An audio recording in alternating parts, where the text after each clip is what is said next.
नमस्कार, मैं युधिष्ठिर उपाध्याय। जिस वक्त पूरे मिडिल ईस्ट में युद्ध भड़का हुआ है, ठीक उसी वक्त पीएम मोदी 5 देशों के विदेशी दौरे पर निकले हुए हैं। सबसे पहले वो यूएई की राजधानी अबू धाबी पहुंचे, जहां उनका धमाकेदार स्वागत हुआ। इस दौरान पीएम मोदी को गार्ड ऑफ ऑनर दिया गया।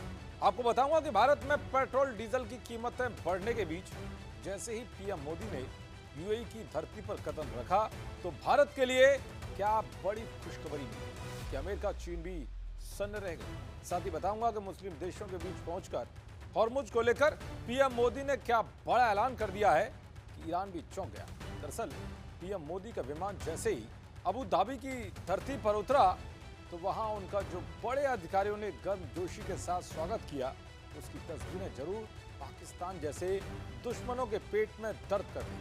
यही नहीं, बल्कि यूएई के एयर स्पेस में जैसे पीएम मोदी का विमान घुसा, तो अगल बगल F-16 फाइटर जेट्स आ गए। इसका वीडियो भी तहलका मचा रहा है। अबू धाबी में यूएई के राष्ट्रपति शेख मोहम्मद बिन जायद अल ने पीएम मोदी से मुलाकात की। इस दौरान पीएम मोदी ने यूएई के साथ ऊर्जा सहयोग पर चर्चा की और यूएई का धन्यवाद दिया। उन्होंने कहा कि भारतीयों की मदद के लिए यूएई का आभार। तो वहीं प्रधानमंत्री मोदी ने स्ट्रेट ऑफ हॉर्मुज को खोले जाने पर जोर दिया। उन्होंने कहा कि भारत यूएई के साथ खड़ा है और खड़ा रहेगा। पीएम मोदी ने यूएई को हर मुमकिन मदद का भरोसा दिलाया। उन्होंने कहा कि यूएई ने संयम का परिचय दिया है।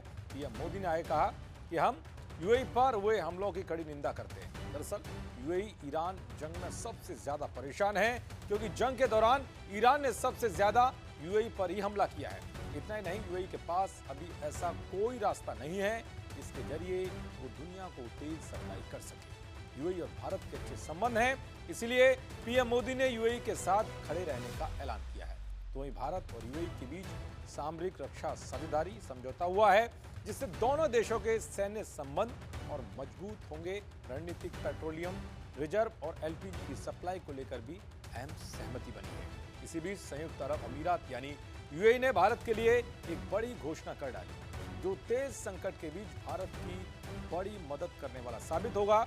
दरअसल यूएई ने हॉर्मुज का तोड़ निकाल लिया है। यूएई का कहना है कि हॉर्मुज के बाईपास से एक पाइपलाइन तैयार किया जा रहा है। इसे 2027 तक चालू करने का लक्ष्य है। इसे तुरंत बनाने की प्रक्रिया युद्ध स्तर पर शुरू कर दी गई है, जिससे गैस और तेल की सप्लाई में कोई दिक्कत ना हो।